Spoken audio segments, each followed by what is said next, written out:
Okay, keeping it squarely focused on the World Economic Forum at Davos and getting the biggest corporate as well as investor voices from the venue.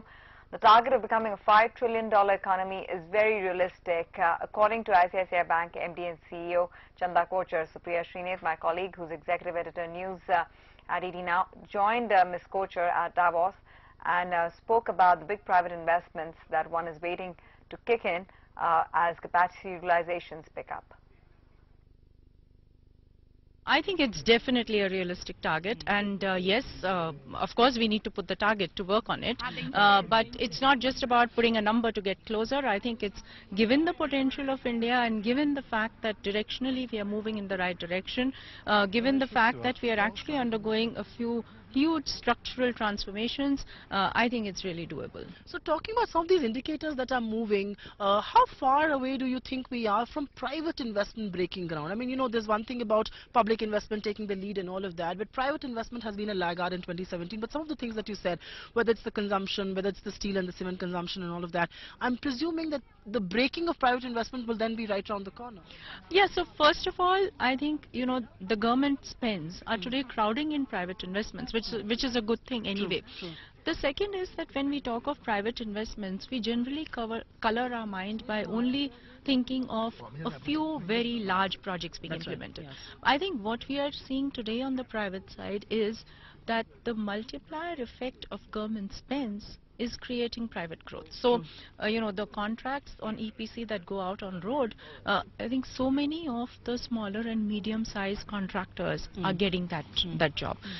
Similarly, therefore, on the railway side, the public-private partnerships, the railway stations and electrification and all that, that's giving work to a lot of, yes. So, I think we have to look at the fact that even the private growth on the industrial side will come as of now as a multiplier impact or the second order positive impact of the government spends, which itself is also good. And then gradually, I think as these core sector industries capacity utilizations really reach their full level, that's when you'll start seeing the bigger investment. Not going into the nitty-gritties of the banking space and all of that, but obviously many enablers have been built in the banking sector to clean up the bank's balance sheets. By when do you see this will start bearing results, bearing fruits?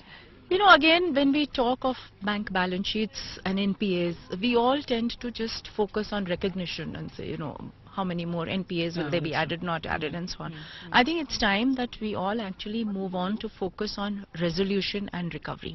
And I see this coming year as a big watershed year in that context because, you know, so many cases that have been referred to NCLT and so on. I think we are all working on making that process happen on time. So we should watch that space, but we should take away our focus just from recognition. Fair point indeed. Last question then on GST, ma'am. It was a big reform. I remember at the last time we spoke in Davos, we spoke about the GST. It has finally been rolled out. Obviously, with a reform as big as that, there will be teething troubles. And there was some amount of slowdown induced on account of GST. How soon do you believe we will see that pain wane away? No, I think, you know, in any such large intervention, you know, you will have transactional or implementation kind of challenges. But I think what we have to look at, how this one big transformation is really creating growth for the future.